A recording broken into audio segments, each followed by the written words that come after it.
The old saying, the enemy of my enemy is my friend, is not always true, and I believe that the example of Andrew Tate proves that claim. So, for those of you who do not know, Andrew Tate is a social media influencer who exists in what is contemporaneously called the manosphere, basically a collection of male influencers advising men on how to interact with women, on manhood and things of that sort. We'll get to that in a second. And he got his rise as someone on Big Brother UK, and he then parlayed that into a successful social media career. He's also the CEO of a business called Hustler University, which basically is meant to teach men how to do e-commerce and internet business type stuff. And also, it's meant to teach men how to embody the principles of manhood that Tate talks about in all of his platforms. Now, Andrew Tate recently made news because he was banned from several different social media websites. TikTok, he was banned from famously YouTube, from Facebook, Twitter, all of these different places. And quite recently, the American right has been cozying up with this man due to him being censored by these big tech giants. And he went over to Rumble, and immediately, almost immediately, his following skyrocketed. And he, as of the posting of this video, has about over 400,000, 420,000 subscribers on Rumble. Now, Rumble is primarily dominated by conservative or right-leaning voices, and Tucker Carlson had Andrew Tate on his show to talk about censorship as well, and Tate has said this is only just the beginning of his attempt to reach out to the masses. This is only just the beginning. And so, Andrew Tate, in my opinion, represents a kind of man that I have been aware of for a while. And this type of man, he's as old as history, really. He's the type of man that likes to make himself seem bigger and larger than life, that dresses in a way that sets him apart from people. He's attracted to distinction, not for the sake of excellence, because distinction for the sake of excellence is natural. If you are good at something and you happen to be distinguished by doing that, then you are naturally pursuing excellence. He's attracted to distinction for the sake of distinction. Distinction just to be different, to further the ends of his career. And so I think this was the same kind of man that's been on display with a lot of these manosphere influencers. I would even say that Kevin Samuels, someone who I had a temperate respect for, he was also one of these manosphere bloggers. He had the same kind of thing going on with him. And just like Samuels, Andrew Tate talks a lot about women, womanhood, men, and manhood. And so when I was researching this video, I wanted to see who he was for himself. I didn't listen to really any interviews. I didn't really listen to any people being interviewed about him. Didn't listen to really anyone else's commentary. I wanted to see who Andrew Tate, the person, was. So I listened to several of his videos, several of his interviews, and what I saw was quite indicative to the kind of man that Tate represents. What I saw, my friends, was someone, and this is one of the problems with Andrew Tate, who reasons by means of generalizations. And this will connect into why I don't think the right should be embracing him whatsoever, and why his project is very distinctly different from what the American right should be doing. But he reasons by means of generalizations. Now, notice, I did not say that Andrew Tate generalizes. Everybody generalizes. Generalizations are a very useful tool for human beings to understand certain things about the world. But generalizations, just like intuition, are not the end of knowledge. Generalization should be the beginning of knowledge. In a way, when you ask a big question, you are generalizing. When you ask, what is the meaning of life, you're presupposing that all life has meaning. That's a generalization. And if you were to pursue that question, you'll get to a more narrow conclusion, and that conclusion will be helpful to you. But when you reason by means of generalization, that means that you make decisions and arguments on the basis of generalizations, you can get yourself into some trouble. I think this is probably the core problem of what Tate does with all these manosphere people. And yes, I'm going to generalize. What a lot of these manosphere people do is that they have their generalized concepts of what womanhood is, what manhood is, and they advise people, or rather, in some cases, talk at and preach to people on the basis of their generalized concepts. There are a few examples I want to use to elucidate this point. Here is an example of what Andrew Tate thinks of women who have male friends. For me, male friends are about respect. Yep. So if I park one of my 17 supercars outside a club, right? Let's say the Lambo's outside. Yeah. And dudes are trying to break in. Even though I know the locks, the alarm, the immobilizer is solid, you can't steal a Lambo, right? But dudes are trying to break in, and I see it. Am I going to allow them to try? No. So if I have a chick, even though I know she won't let them smash, even though I know she knows what they're about, and even though I know she's loyal to me, out of respect for me, it's not jealousy, it's territorialism. I'm not jealous. I'm territorial. If you want me to truly love you, you are my girl. And no one's going to be allowed to even try, even though I know you won't let them. Do you understand what I'm saying to you? Yeah. It's a territorial thing, because how am I supposed to have a chick I truly love and care about when every dude in the world can just hit on her, even if she says no? All right. Here's an example of what Andrew Tate thinks of women who are under 25 and over 25, and why he wouldn't date a woman over 25. Go. Right? So I won't date a girl who's older than 25. And that's not even about... Bro, I won't. Bro, I'm 35 and I got more millions than my fucking age. I ain't playing games, right? So I get to choose what I fucking want.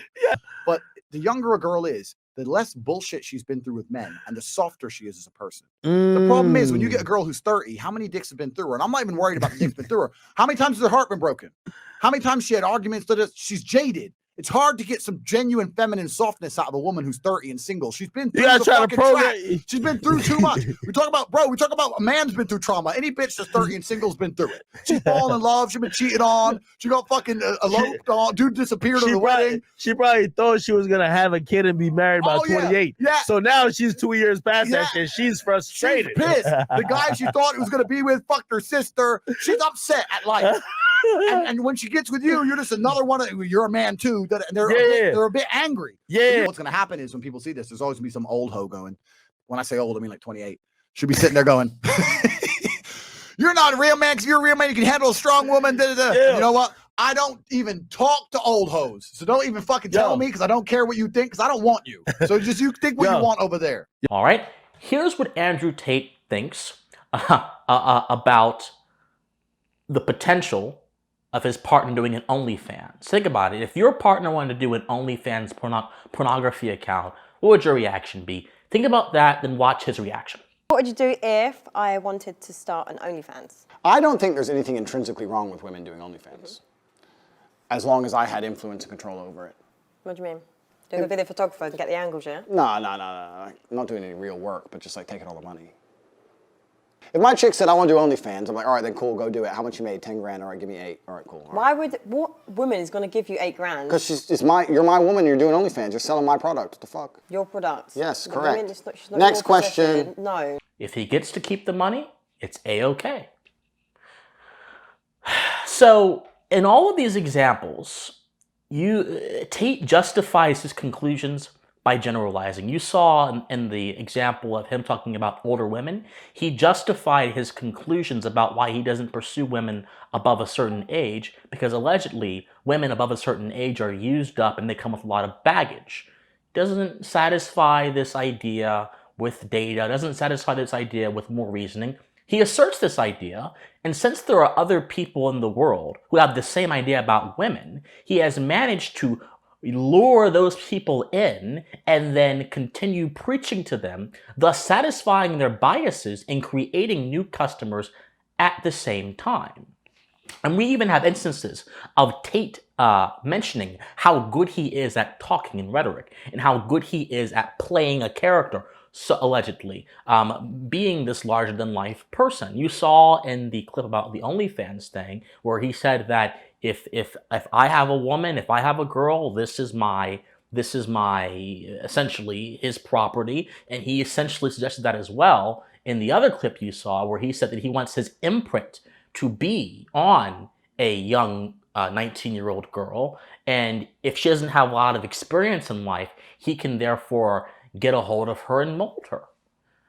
These are the beliefs of Andrew Tate, but these beliefs don't come about from really rationality. These beliefs come about because he has a certain idea of women in all stages of their life.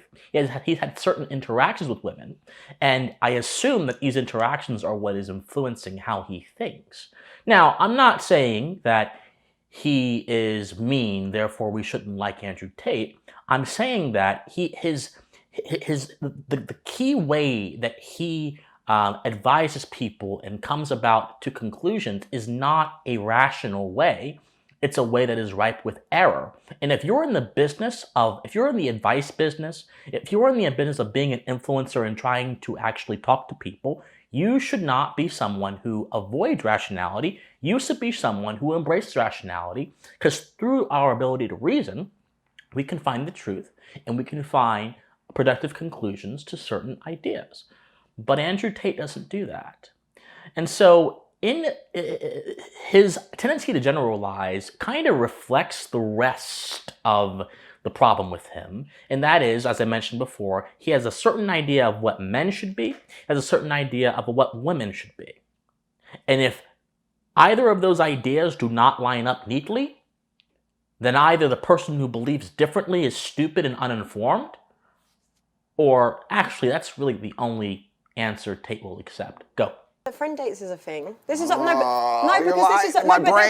No, but this is what I'm saying to you, because it needs to be normalized. Because if you don't have any female friends, you're just basing all your philosophies on just women that you don't even talk to. Men who pretend to be friends with girls are just trying to get laid, because there's nothing else to do with a friendship with a girl but trying to get laid. It's just some beta male bullshit trying to pretend they're getting laid. Okay, If they were G, they'd just try, she'd say no, and then move on with their life. No, they wouldn't. Yes, they would. Okay, I've got a long list of good male friends, so I'm sure. we'll just agree to disagree on this. Put on 10 stone and text them. Good luck. All right.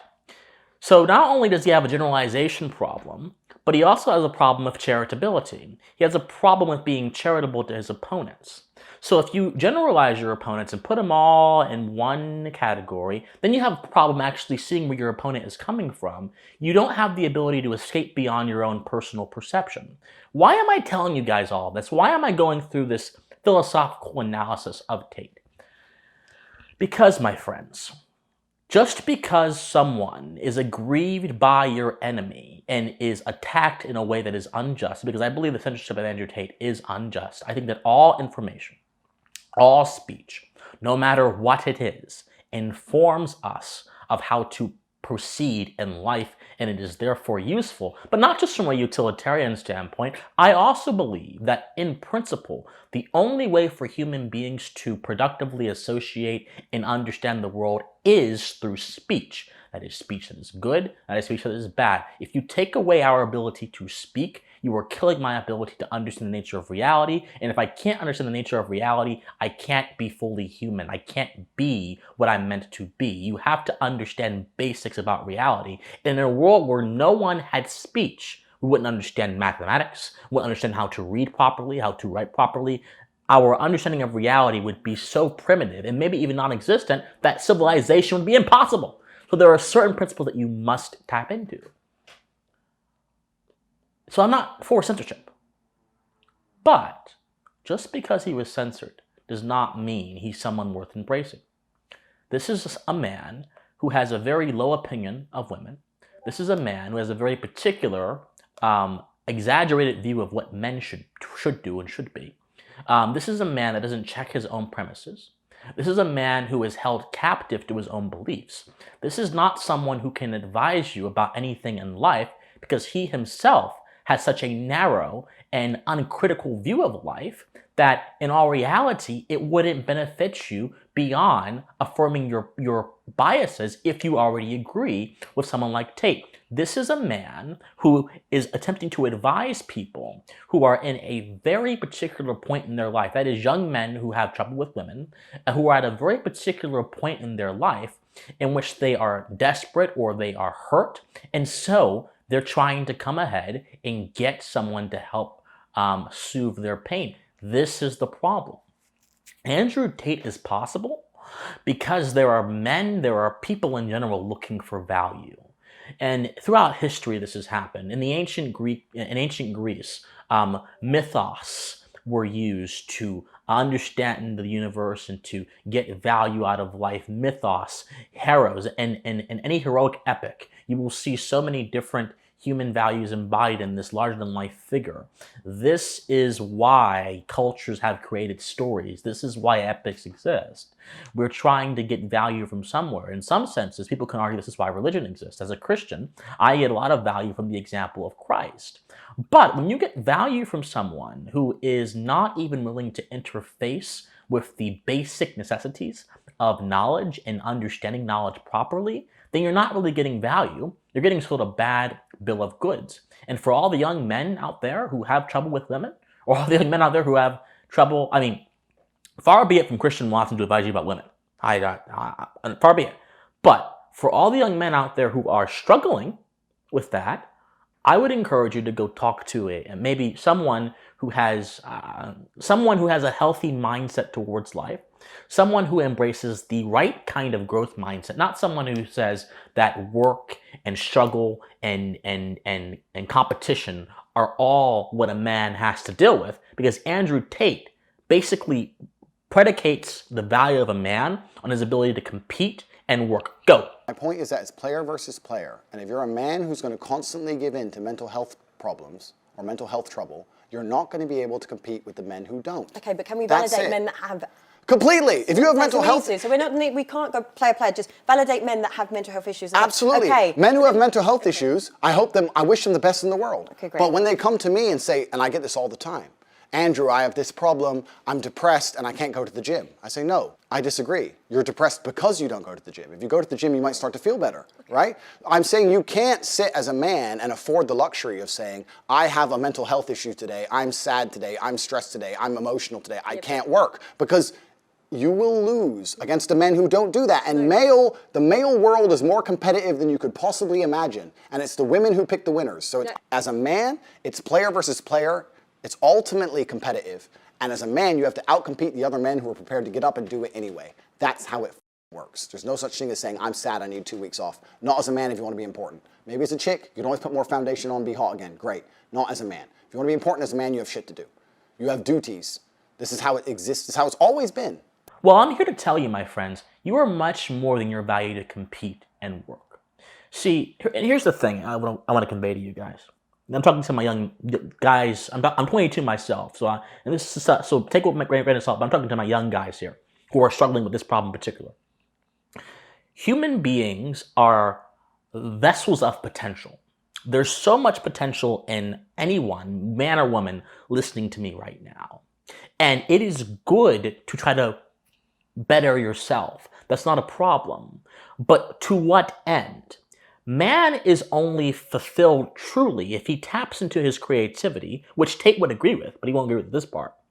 And then with his creativity, tries to achieve mastery over what he is good at in the context of understanding it for what it is.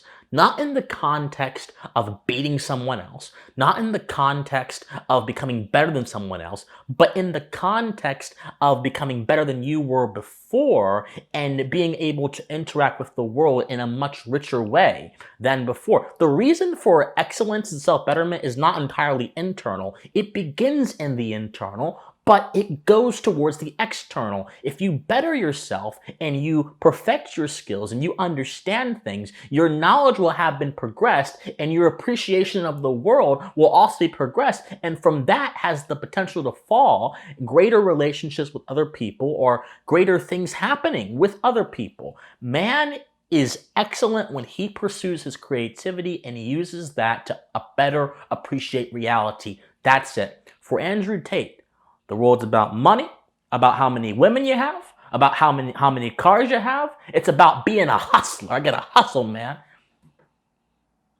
Life's not about the hustle. Life's about habituation, habituating good habits. Aristotle was right in this one. Life's about understanding what you're good at, or trying to find what you're good at. Trying to find not what makes you happy, but what you're good at, what you can contribute to the world. And then using that to better yourself and better your appreciation of reality. Life's about laughing, loving. Life's about a lot of different things. It's not about this endless rat race in which many people burn out and end up in dead-end places because they couldn't stop comparing themselves to other people. This is the last point about Andrew Tate before I go on to why the right shouldn't embrace him. I sum up. Andrew Tate and people like him are constantly weighing you as a young man against other people. You cannot compare yourself to other people. Ralph Waldo Emerson said that every heart vibrates strongly to that iron string.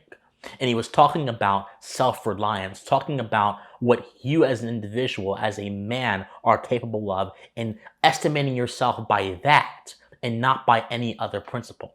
But when money becomes the focus, when millions becomes the focus, when, as Tate's website says, getting a woman to obey you becomes the focus, when all of this material stuff becomes the focus, it's a complete shift from the spirituality of having values that can't be seen until you reveal them, and it becomes entirely about material things. And material things, my friends, are impotent. They can do nothing for you unless you make them do something for you. And in order to make them do something for you, you have to have a value system. And if you're focusing entirely on those material things, you don't have a value system. So it becomes an unproductive use of your time to chase money and women. Why do you think there are old men out there who pay for women to do things with them, and they don't have a loving, committed partner? Why do you think there are some people who die with mountains of money but no one to share it with, my friends? Life's not about the hustle. Life's about so much more. Life's about understanding.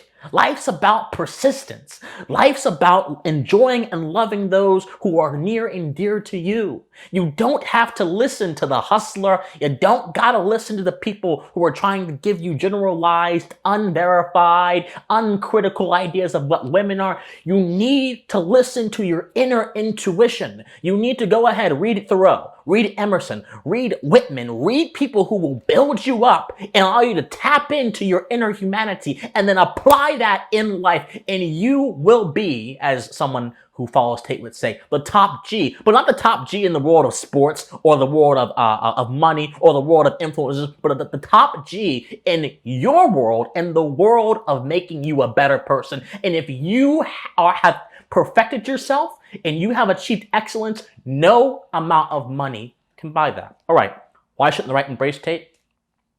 Just because he was censored does not mean you have the right values. If you're on the right, you tend to have a set of values. Some people are more traditional. Some folks prefer families. Some folks prefer whatever. Traditionally, Andrew Tate's not a traditionalist. So if you're a traditionalist, why are you going to embrace a man who advocates letting his partner have an OnlyFans? Why are you going to embrace a man who treats women as if they are property? If you're traditional, you certainly have a certain idea of what masculinity is and the duties of a man to a woman. But do you really believe in all the other stuff? It doesn't seem like it. But more generally, if you're trying to progress forward a free society, you need to have voices, you need to have faces that are not repulsive. You need to have faces that are not advocating against what you're advocating for on a values level. A free society is not merely a society where you can say whatever you want to say, although that's a part of it. A free society is also a society where other individuals will recognize the spiritual value that all individuals have inherent to their human being, and then we respect that by not interfering in their lives. If you speak and think like Tate, I have a hard problem thinking that you respect other fellow human beings for what they are. We're not hustlers, we're not money makers, we're not materialists. We are potentials, we are vessels of dynamism, and anyone who acknowledges that is the top G.